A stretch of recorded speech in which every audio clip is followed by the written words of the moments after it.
No matter where you go, you'll find champions of the community, humble, supportive, and hardworking, opening their doors and hearts to help make their communities better. Let's take a moment and turn the spotlight their way.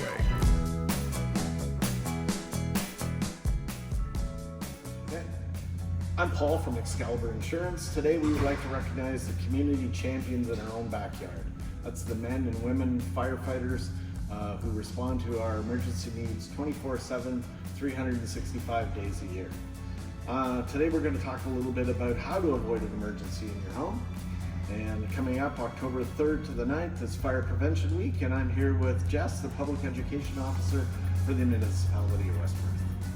Fire Prevention Week, we like to say we do fire prevention and public education all year round. Fire safety doesn't go away, but Fire Prevention Week is a focus on that, and every year there's a new sort of topic that we focus on.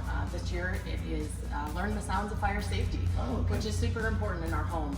So learn the sounds of fire safety is just knowing what those sounds are that are coming out of your smoke and your CO detectors, your carbon monoxide alarms. So they make beeps, they make chirps, but sometimes we don't know what that means. A big, loud beeping sound 3 times in a row, that beep, beep, beep, means something's up. So it means get on your feet and get out the door and call 911 as soon as you can. It means that your smoke alarm has detected either smoke or fire, and that you need to exit the house. If your alarm is making a chirp sound, that usually means that it's either needs a battery replaced or it's at the end of its life. Most people don't know, but smoke alarms and carbon monoxide alarms do expire.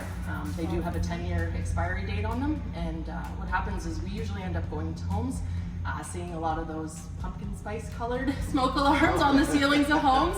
At that point we definitely know that the smoke alarm is expired, and at that point it's not going to work effectively for you. If it doesn't go off, you don't get that early detection that you need to get out of the house. So this year's theme is really near and dear to us. We want to make sure that people are safe in their homes. We've spent a lot of time in our homes over the last year and a half. So we want to make sure that people are safe and know what those sounds mean as they're coming out of their smoke and CO detectors. Families and young families and lots of things like that. You know, any particular pieces of advice that you could give to try to tell parents how they can teach their kids fire safety? Because my kids are older now, but without a doubt, I remember it being difficult to know what to tell people, or tell the kids, I should say. Yeah, so fire safety education with kids is, it can start as young as 3 years old when we're teaching the what's hot and what's not, right? We teach them, the stove is hot, we don't want to touch that. If you have a wood stove in your home, you're probably going to teach them not to touch that. So it begins then, right? We don't want them to touch those hot things, and then as you progress forward into those, older ages, becomes we can teach them how to test the smoke alarms once a month. So it's that button on the alarm says test, we push that, we make sure that it's working. So we can get our kids involved in doing those things and learning those sounds. So when we press that test button, it makes the sound as if the fire alarm's going off. So then they hear that sound, we recognize it, and then we practice our home escape plans from there. So when we hear that beep, beep, beep going off, what do? First thing we do is we get out of the house as soon as we can.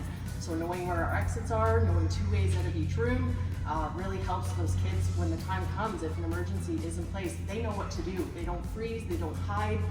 So we can teach those things at a young age to make sure that they are safe if something does happen. We have lots of dedicated individuals in our own communities, of course, that are firemen and women, of course.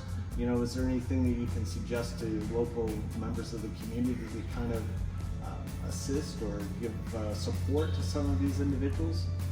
Yeah, as the fire department, we really our big goal is that we don't want to show up at your house. Right. So anything that you can do in your home to keep yourself safe and your home safe is a benefit to us, really. And it comes down to, again, making sure that you have working in-date smoke alarms, making sure that, maybe if you're having campfires, if you're running generators and that kind of thing, that you're doing those things safely. So, making sure your fires are in contained pits. If you are running things like generators, or if you have an attached garage in your house, being aware that you could potentially have carbon monoxide present. And we tend lots of incidents like that where, an alarm will go off and the family's not sure what's happening. So all those things really help us help you in the end, right? We don't want to have to show up at your house, but, if we have to, we will definitely be there. I know chatting before, you talked a little bit about a public awareness initiative or public education initiative that you have going on, which I believe is the West Perth Fire Safety House. Can you tell us a little bit about that? Yes, yeah, we are super excited. The fire safety house is essentially it's a big inflatable house. It's about 17 feet tall, so it's a fair size. So when the kids see it, they're pretty excited about it. And more or less what it is, it's a tour through a house. And as we go through the house, we teach different fire safety messages. So when we're in the kitchen, it's watching what you cook, keeping your pot handles turned in, making sure that you have a fire extinguisher nearby.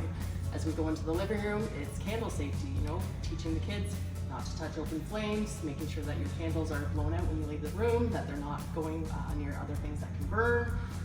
And then, into other parts of the house, making sure, you're getting your furnaces tested every year, making sure they're functioning properly, so again, you don't have those carbon monoxide incidents. So it's basically a whole house teaching all those basic fire safety tips that sometimes we don't remember, and sometimes that we don't always get it across in the schools as well, and this is just a tool that we can bring the kids out, and it's an interactive experience for them. It's also fully accessible, so when we bring it out into community events, it's fully wheelchair accessible, so all of our members of the community can come through and enjoy it.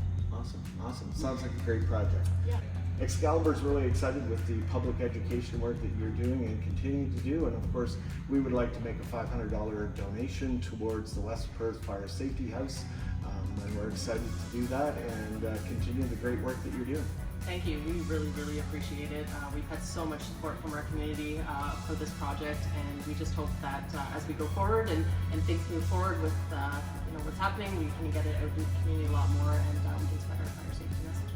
Awesome. Jess, thanks for taking the time to meet with me today. Yeah, really enjoyed it. Thank you very much for having us.